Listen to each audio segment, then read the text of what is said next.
Ayun, good morning, good morning, good morning. Ayun, thanks God kasi nga lumiliwanag na God is good all the time.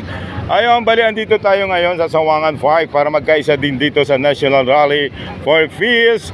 Isa January 13, sobrang kapal ng tao. Galing na tayo doon sa may pinakakanto ng Victory. Then papasok na tayo dito sa may Sawangan Park. May mga performers din. Kaso 2 hours pa tayo maghintay kasi ayun, sineset pa yung banda. Ayun guys, pansinin mo yung kapal ng tao. Pansinin nyo yung kapal ng tao. Halos ang daming mga kapatid natin na nagkaisa dito sa National Rally for Peace.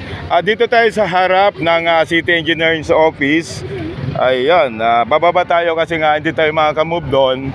Yung mga sasakyan nahihirapan na rin umabante papunta ng Barangay Puro kasi nga halos doon na rin sila nagpa-fight, double fighting na rin dyan sa Papaliko.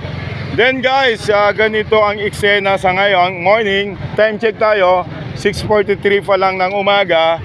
Ayun, talagang dagsaan ang mga kapatid natin para magkaisa dito sa programa nitong National Rally for Peace. Ayun guys, oh.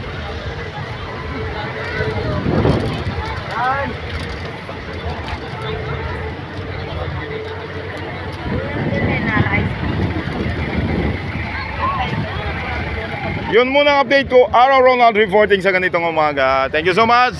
God is good all the time. Ingat-ingat tayo.